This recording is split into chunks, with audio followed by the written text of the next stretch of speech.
محفوظ رہ سکتے ہیں۔ وہ افراد جن کا وزن زیادہ ہے، ان کا باڈی ماس انڈیکس یعنی BMI زیادہ ہے، وہ اپنے وزن کو کم کر کے کمر درد سے محفوظ رہ سکتے ہیں۔ بعض ایسی ایکسرسائزز ورزشیں ہوتی ہیں جس کی وجہ سے ہمارے کمر کے مسلز یعنی کمر کے پٹھے مضبوط ہوتے ہیں، اور یہ ایکسرسائز بھی باقاعدگی سے کرنے سے کمر کے مسلز مضبوط ہوتے ہیں، جو کہ کمر درد سے بچاؤ کا ایک اہم سبب ثابت ہو سکتے ہیں۔ اسموکنگ بھی کمر درد کا ایک اہم سبب ہے۔ وہ افراد جو کمر درد کا شکار ہیں یا وہ افراد جو اپنے آپ کو کمر درد سے بچانا چاہتے ہیں تو انہیں چاہیے کہ اسموکنگ فوری طور پر ترک کر دیں۔ اب میں آپ کو وہ کچھ مینورز، کچھ طریقے بتاتا ہوں جو کہ کمر درد سے بچاؤ اور کمر درد کے علاج کے لیے انتہائی مفید ثابت ہوتے ہیں۔ اس میں 3 اصول ہمیشہ یاد رکھیں۔ یہ 3 اصول اپنی زندگی میں اپنانے سے آپ کمر درد سے نہ صرف محفوظ رہ سکتے ہیں بلکہ وہ افراد جو کمر درد کا شکار ہیں وہ کمر درد پہ بآسانی قابو پا سکتے ہیں۔ یہ 3 اصول ہیں: اسٹینڈ اسمارٹ، سٹ اسمارٹ اینڈ لفٹ اسمارٹ۔ سب سے پہلے میں آپ کو اسٹینڈ اسمارٹ بتاتا ہوں۔ اس میں سب سے پہلا پوائنٹ ڈونٹ سلوچ۔ بعض افراد کھڑے ہونے کے دوران اپنے جسم کو ایک طرف جھکا لیتے ہیں، یعنی اپنی باڈی کو سلوچ کرتے ہیں، تو یہ کمر درد کی ایک بہت اہم وجہ ہے۔ تو ایسے افراد جو کہ زیادہ دیر کھڑے رہتے ہیں ان سے میری یہی گزارش ہے کہ وہ اپنی باڈی کو کھڑے ہونے کے دوران کسی ایک طرف مت جھکائیں، ٹانگوں اور پیلوس کو سیدھا رکھیں تاکہ کمر کے پٹھوں مسلس میں کھچاؤ پیدا نہ ہو۔ اگر ان کو بہت زیادہ دیر تک کھڑے ہونا ہے تو وہ ایک لو اسٹول یعنی ایک چھوٹے اسٹول لے لیں اور اپنا ایک پاؤں اس کے اوپر رکھیں، کچھ دیر تک اسی پوزیشن میں رہیں، اس کے بعد اپنے پاؤں کو تبدیل کر سکتے ہیں۔ دوسرا پوائنٹ سٹ اسمارٹ۔ وہ افراد جن کو اپنی جاب یا کام کے دوران زیادہ دیر تک بیٹھنا پڑتا ہے وہ افراد کچھ اصول اپنانے سے کمر درد سے محفوظ رہ سکتے ہیں۔ سب سے پہلے اپنی چیئر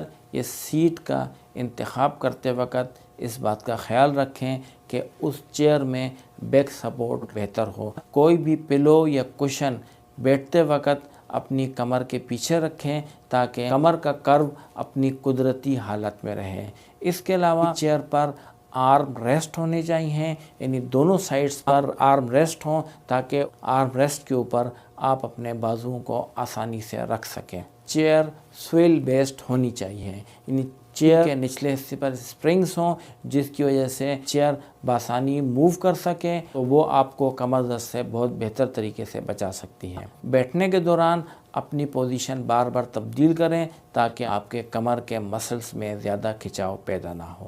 تیسرا اصول جو ہمیں اپنی زندگی میں اپنانا چاہیے وہ ہے لفٹ اسمارٹ۔